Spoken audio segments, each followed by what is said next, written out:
Then the Lord answered Job out of the storm. He said, "Who is this that darkens my counsel with words without knowledge?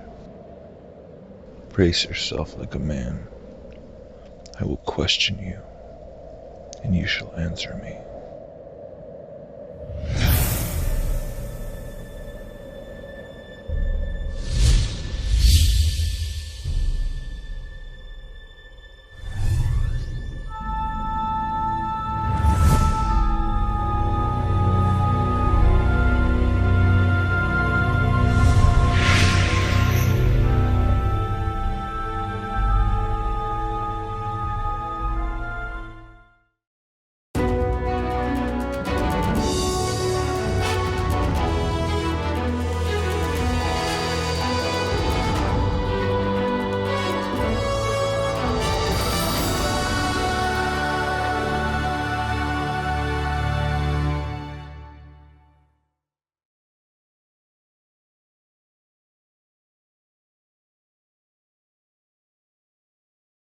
Ask yourself a question.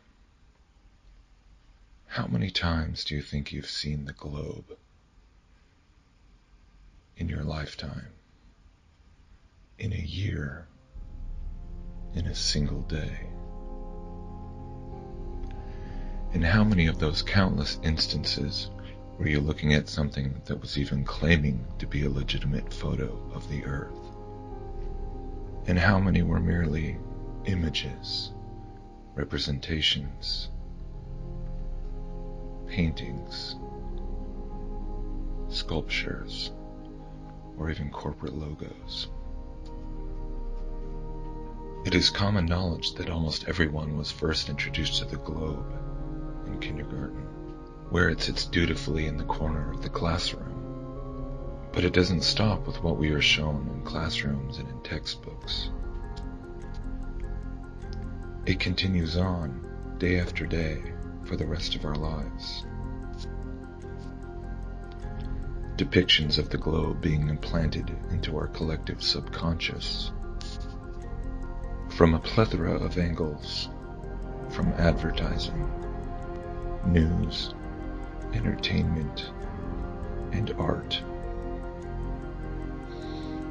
Arguably beyond any other idea or concept, the image of the globe is so thoroughly projected into our collective subconscious that it quickly becomes the epitome of the unquestionable.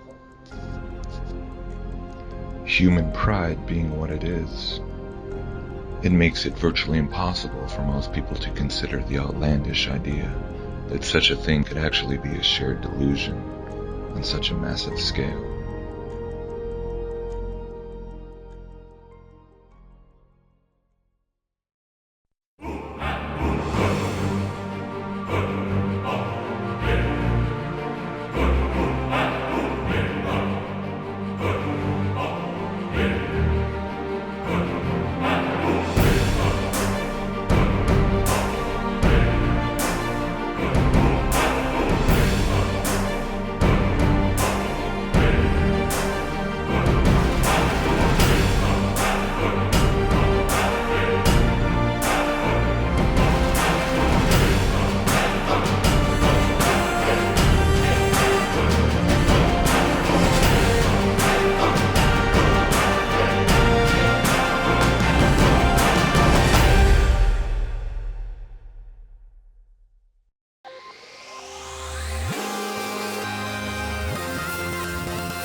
Well, now what about the Big Bang theory? I find the Big Bang really quite fascinating. I mean, here you have all these highfalutin scientists, and they're saying that there was this gigantic explosion and everything came into perfect order. Well, there was nothing, and it banged and created everything, which was crazy. How is that science? Nothing becomes something and explodes and creates everything. But the Christian community or the church basically just attached God to the bang. They said, haha, right? We got you. God created the bang. So I think it was just a very easy way for people to say, nope, God created the bang. We don't need to worry about that. Let's just worry about this big monster lie that we came from monkeys. All we ever hear everywhere we go is monkey man science. That we evolved, as Kent Hovind would say, from goo to you by way of the zoo, over millions of years. And that we are on a tiny spinning ball going around an average sun and an average solar system and an average galaxy among trillions of galaxies in an ever-expanding universe. In other words, we're nothing special. For a long time, whether it was like, John Calvin or Augustine, or you're getting into Martin Luther, they were all fighting Copernicus. But what they were geocentric. We are stationary. Everything moves, but we don't. Pictures of medieval cosmology, then you see not only the Earth and the planets, but the outer sphere. Beyond that, you would have heaven. So that the Earth was considered to be at rest, ultimately, with respect to heaven, with respect to the throne of God. For 1,500 years, Ptolemy's system was used as the basis of astronomy and calendars, and it worked quite well. But there were always those who detested its departure from the purely uniform, circular motion, assumed to be perfect and appropriate for heavenly bodies. Among these was Nicolaus Copernicus. Copernicus hated that, and Copernicus set about to undo Ptolemy's greatest discovery. While working at the request of Pope Leo X on improvements to the Julian calendar, Copernicus conceived what turned out to be the foundational idea of modernity itself, the idea that the Earth moved. I have to say, probably one of the most harshest quotes. Calvin never pulled any punches, but it's from his sermon on 1 Corinthians 10, and I'll quote it really quickly.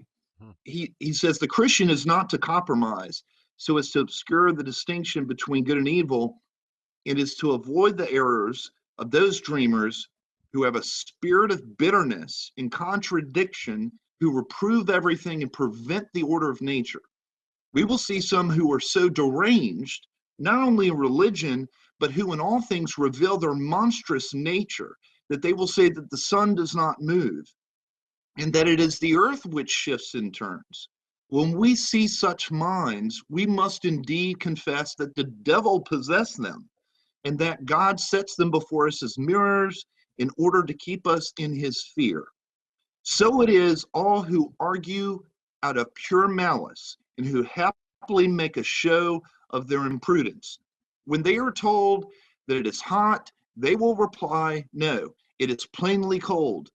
When they are shown an object that is black, they will say that it is white, or vice versa, just like the man who said that snow is black. For although it is perceived and known by all to be white, yet he clearly wished to contradict the fact. And so it is that they are madmen who would try to change the natural order, and even to dazzle eyes and benumb their senses." Now that's John Calvin. That has to be that's a harsh quote. The devil possessed them, they're madmen. Friedrich Nietzsche, in his philosophical novel Thus Spoke Zarathustra, blames the death of God on the Copernican revolution.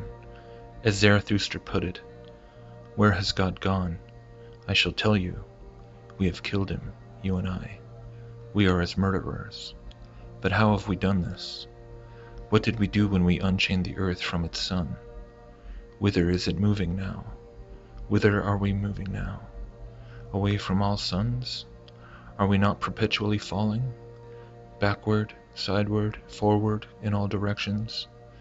Is there any up or down left? Are we not straying as through an infinite nothing? Do we not feel the breath of empty space?"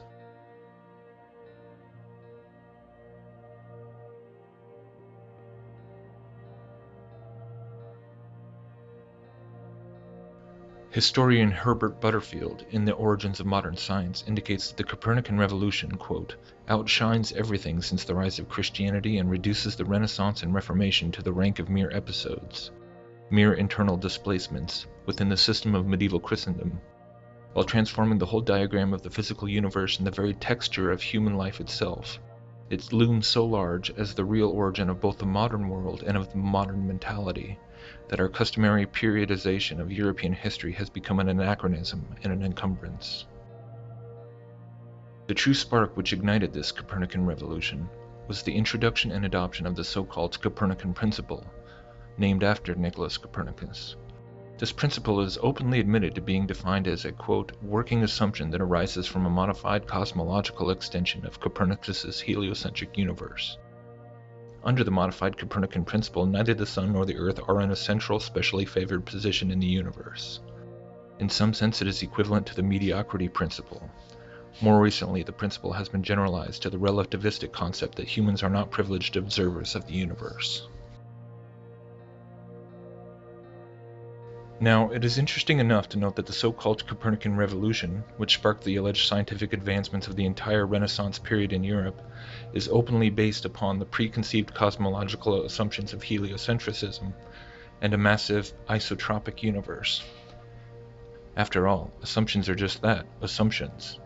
True science is supposedly driven by the observable evidence alone. However, I would like to propose that embedded within the so-called Copernican principle lies a more implicit philosophical assumption, whose implications are far more significant and far-reaching than the average treatment of the subject typically allows.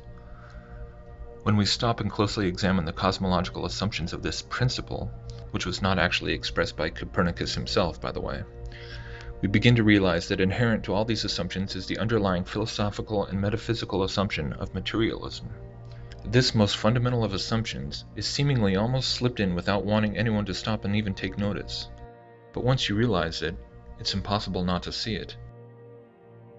In order to operate under these working assumptions, such as the idea that the universe looks the same from wherever it is observed, or that the Earth holds no special privileged position within the universe, one has to already operate under the assumption that the universe as a whole is categorically and qualitatively homogeneous. That is to say, everything there is can be quantified, measured, fit within some to-be-determined set of physical laws. In essence, everything is physical, everything is matter, subject to the same overarching principles of motion and energy, observability and action. In short, materialism. Now, once this philosophical assumption was set in place and accepted within the circles of academia as the foundational piece upon which all else was built, everything which followed that comprised the so-called scientific revolution, through the Renaissance on up to the modern day, carried with it this underlying philosophical assumption. And this is of great consequence, because indeed, from our current standpoint in history, this is not something that is at all appreciated, particularly by people who prefer to hold on to a glowing appraisal of figures like Isaac Newton, who is heralded by many modern Christians as an epitomal example of a seemingly God-fearing Christian man, who furthered the advances of science and human knowledge, because he is believed to have been motivated by a theistic worldview which accepted that the creation should logically have an observable order and that could be measured and calculated with our God-given ability to reason. But men like Newton were not building upon such an oversimplified philosophical framework alone. The materialistic implications of the Copernican principle were being furthered and strengthened by his famous work in Principia and others, whether he was fully aware of their future ramifications or not. Good intentions are not the ultimate measure of truth, and so it was with Newton in his attempt at establishing a mathematical compendium of the physical laws of the universe. Because once the foundational assumption of materialism had been thoroughly applied towards the physical sciences by men such as Copernicus, Kepler, and Newton, and their theoretical mathematical models, it didn't stop there. After the physical sciences had become dominated by this materialistic paradigm, it continued on into the biological sciences. Darwinism did not arise in a vacuum, nor did any of the subsequent academic onslaughts of social and behavioral sciences.